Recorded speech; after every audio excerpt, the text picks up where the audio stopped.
Hello everyone, चलिए discuss कर लेते हैं कि हमने आज के दिन कैसे ट्रेड करने का प्लान किया था और हम नेक्स्ट ट्रेडिंग सेशन में कैसे ट्रेड कर सकते हैं, है ना? तो देखिए, आज थी एक्सपायरी, राइट? एक्सपायरी। और हमने क्या एनालिसिस किया था कि अगर मार्केट फ्लैट खुलती है और 25,000 के लाइन को ब्रेक करती है ना? या फिर थोड़ा बहुत नीचे ऊपर खुलती है, इसको ब्रेक करती है तो हम एक पुट की ट्रेड में जाएंगे। हमने यहाँ पर एक पुट की एंट्री बनाई, हमारा एक ऐसे लीट हो गया, ठीक है? ये रहा पहला चीज। ठीक है, उसके बाद मैंने क्या एक बात बोली थी कि ये जो लाइन है ना, ऊपर की तरफ एक रेजिस्टेंस की तरह आ रही है, ट्रेंड लाइन जो है ना? इसको ट्रेंड लाइन की तरह ट्रीट कर सकते हैं। और अगर मार्केट गैप अप खुलती है यहाँ के आसपास या फिर फ्लैट खुल के ऊपर जाती है तो हम यहाँ पर एक पुट की ट्रेड बना सकते हैं, है ना?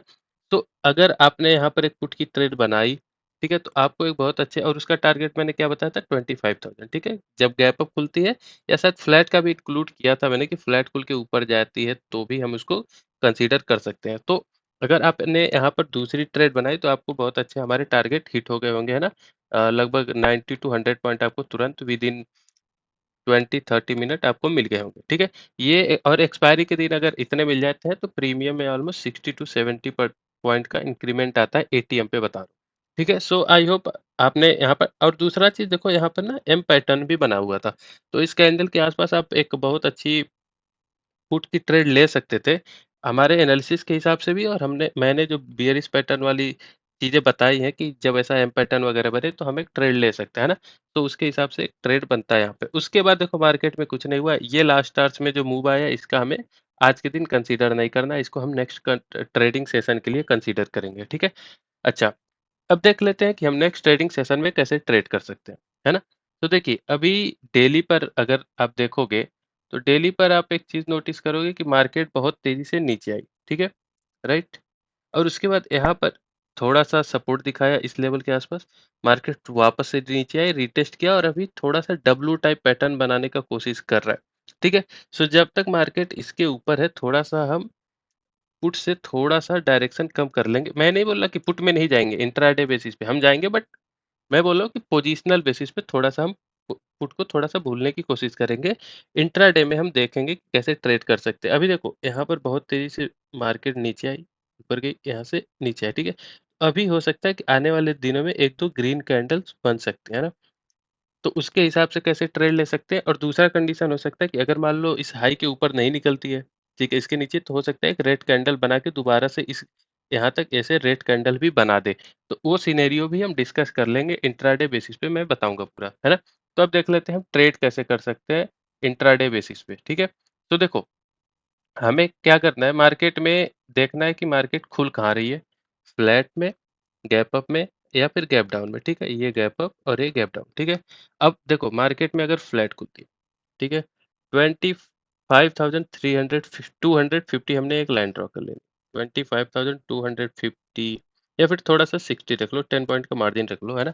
25,260 ये लाइन, इसके ऊपर फ्लैट खुलती है, थोड़ा सा इधर उधर से ऐसे खुल के ब्रेक करके निकलती है, ठीक है? इसका हाई ब्रेक कर देती है, इसको एज ए रेजिस्टेंस लाइन की तरह हम कंसीडर करेंगे, ठीक है? तो अगर इसको ब्रेक कर देती है तो 25,400 हमारे टारगेट हो जाएंगे, ठीक है? कॉल के साइड हम ट्रेड बनाएँगे, हमारे टारगेट 25,400 हो जाएँगे। मार्केट बहुत तेज़ी के साथ जैसे ये गई ना, अगर ब्रेक करेगी तो बहुत तेज़ी के साथ दे सकती है, ठीक है? ये हो गया फ्लैट खुल के। अच्छा, फ्लैट खुल के इसको ब्रेक नहीं करती, ठीक है? इधर ही रहती है, ठीक है? तो यही लाइन जो मैंने बोला, ये रेजिस्टेंस की तरह भी बिहेव करेगा। फ्लैट खुलती है, यहाँ खुलती है, ऊपर चलने लगती है, तो हम कॉल में ट्रेड नहीं बनाएँगे। हम यहाँ पर देखेंगे कि बेयरिश अपॉर्च्युनिटी मिल रही है क्या, ठीक है? तो अगर बेयरिश अपॉर्च्युनिटी मिलती है, एम पैटर्न जैसा बनता हुआ दिखता है, या फिर कुछ मान लो ऐसे ऊपर गया फिर ऐसे ब्रेक हुआ, फिर ऐसे यहाँ पर कुछ प्राइस एक्शन में बेयरिशनेस नज़र आती है, तो हम इस लाइन को ही एज़ अ रेजिस्टेंस की तरह बिहेव करा के हम एक पुट की ट्रेड लेंगे। क्यों? क्योंकि देखो, ये बाइंग बाइंग हुई है, राइट? और ये पुरानी बाइंग है, ये सेलिंग है, तो यहाँ पर सेलर्स बैठे हुए हैं। यहाँ पर मार्केट गई तो यहाँ पर अभी भी सेलर्स का एसएल ऑलमोस्ट हिट होने वाला है, तो अगर मार्केट इसको ब्रेक करेगी, सेलर्स का एसएल हिट होगा, मार्केट बहुत तेज़ी से ऊपर जाएगी। लेकिन अगर नीचे आने लगती है तो ये सेलर्स मतलब कि अपना पोज़ीशन डिफेंड कर रहे हैं, राइट? तो अगर ये सेलर्स अपना पोजीशन डिफेंड करें तो बहुत मार्केट तेजी से नीचे भी आ सकती है। तो इसलिए बता रहा हूँ कि यहाँ पर अगर कुछ बियरिशनेस दिखती है और इस लाइन को ब्रेक नहीं करता 25,260 को, तो हम एक पुट की ट्रेड बनाएँगे और हमारे टारगेट हो जाएँगे 25,080 तक के। ठीक है? ये मार्केट हमें तुरंत ही दे सकते हैं, बहुत तेज़ी से ऐसे आएगी और यहाँ से फिर उसके बाद साइडवेज़ होके जो भी करना होगा यहाँ पर करेगी, तो ये हमें तुरंत बहुत अच्छे से मार्केट दे सकती है। तो फ्लैट खुल के अगर इस लाइन को ब्रेक कर देती है तो कॉल 25,400 का टारगेट, और अगर नीचे रहती है, इसको जैसे ये सेलर्स है यहाँ पर तुरंत डिफेंड करके नीचे आती है तो तुरंत हम एक पुट की ट्रेड बनाएँगे 25,080 तक का टारगेट, है ना? तो ऑलमोस्ट 100 प्लस पॉइंट के। सो ये देखो डायरेक्शन दोनों साइड है, फ्लैट खुल के ऊपर निकलती है तो कॉल, फ्लैट खुल के नीचे निकलती है तो पुट। ये बहुत अच्छा आज का मार्केट ने बना के दिया है कि जिस साइड मार्केट ओपन हो रही है, गैप अप खुल रही है तो कॉल में, गैप डाउन खुल रही है तो पुट में, ये मैं बताऊंगा अभी। फ्लैट खुल के ऊपर निकलती है तो कॉल, फ्लैट खुल के नीचे निकलती है तो पुट। ये बहुत अच्छा आज मार्केट ने सिनेरियो क्रिएट किया है, जनरली ऐसा नहीं होता। ठीक है, आई होप ये क्लियर हो गया होगा, है ना? अच्छा, अब देख लेते हैं कि मार्केट गैप अप खुलती है तो गैप अप में पुट पूरा अवॉइड करेंगे। आज के दिन मैंने क्या बोला था, गैप अप में पुट लेंगे, कॉल अवॉइड करेंगे, लेकिन कल के दिन गैप अप खुलती है मार्केट तो पुट अवॉइड करेंगे, सिर्फ और सिर्फ कॉल का ही ट्रेड देखेंगे। अच्छा, अब ट्रेड कैसे देखेंगे? मान लो गैप अप खुल गई 25,340 के आसपास लेट्स से, तो हम तुरंत कॉल में नहीं जाएंगे। हम पहले वेट करेंगे, देखेंगे कि प्राइस एक्शन कैसा बन रहा है, ब्रेकआउट वगैरह का सिनेरियो बन रहा है, तो उसके हिसाब से हम थोड़ा सा ट्रेड लेंगे। मान लो डिप मार देती है थोड़ा सा, है ना? तो पुट में तो मैंने बोला है, मना किया है जाने से। मान लो 25,270 के आसपास आता है और यहाँ पर कुछ बुलिश पैटर्न बनता है, ठीक है? और यहाँ पर हैमर वगैरह कुछ बन जाता है या फिर डब्लू टाइप कुछ बन जाता है या फिर कुछ प्राइस एक्शन ऐसे बन जाता है जिससे ब्रेकआउट का सिनेरियो नजर आता है ना, तो वहाँ यहाँ पर हम एक ट्रेड बनाएंगे कॉल की। 25,425 हमारे टारगेट हो जाएंगे, ठीक है? या फिर 400 ही रहने देते हैं, इसका भी टारगेट सेफ साइड। सो ये हमारे बहुत अच्छे टारगेट यहाँ पर ऐसे हो सकता है, ऊपर गैप अप खुले, डिप मारे और यहाँ से तुरंत ऐसे 25,400 का हमें टारगेट मिल जाए, ऐसे थोड़ा सा, है ना, इस टाइप का सिनेरियो चेक की तरह। तो इस तरीके से हमें गैप अप में मिल सकता है कॉल के साइड ट्रेड। आई होप ये भी क्लियर हो गया होगा। अब देख लेते हैं पुट के साइड। देखो, तो पुट में क्या होगा कि ये जो सेलर्स हैं तुरंत कंफर्टेबल हो जाएंगे, है ना, गैप डाउन खुलते ही। तो हम पुट में कॉल और पुट तुरंत नहीं लेंगे। हम क्या करेंगे, हम मार्केट को थोड़ा सा ऊपर आने देंगे, ठीक है? इस लाइन को एज ए रेजिस्टेंस हमने ट्रीट किया है, पहले ही मैंने फ्लैट के केस में बताया। तो इस लाइन को जब गैप अप खुलती है यहाँ पर तो ऊपर आने देंगे। यहाँ पर आएगी मार्केट, यहाँ पर बियरिश पैटर्न बनाती है, एम पैटर्न बनाती है, रिजेक्शन लेती है। तो क्या होगा कि ये सेलर्स दोबारा डिफेंड करने के लिए आएंगे और जो सेलर्स छूट गए हैं तुरंत अपना पोजीशन दोबारा से एक बनाना शुरू करेंगे, तो हो सकता है मार्केट वापस से एक रैली दे दे, ठीक है? तो 25,080 के हमारे टारगेट हो जाएंगे, ऐसा कुछ, है ना? तो ये हमें याद रखना है, तुरंत हमें कॉल और पुट दोनों नहीं बनाना है। हमें वेट करना है क्या हो रहा है, उसके बाद से ही हम एक पुट में ट्रेड बनाएँगे, ठीक है? अच्छा, मान लो हमने पुट में ट्रेड बनाई और मार्केट ने इसका ब्रेक कर दिया, हमारा एसएल हिट करके और इसको ब्रेक कर दिया।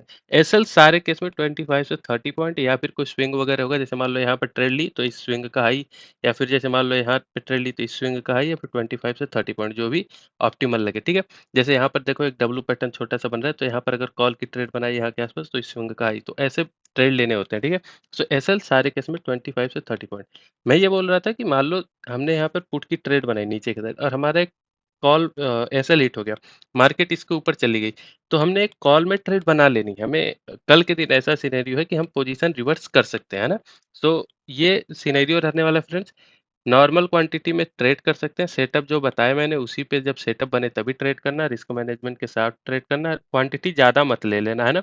ऐसा नहीं कि मान लो जैसे मैंने बताया कि भाई डिप ऊपर गैप अप खुला, डिप मिले, यहाँ पर कुछ बुलिश पैटर्न मिले, हमें कॉल लेनी है, बुलिश पैटर्न मिल गया और हमने कॉल लेनी है।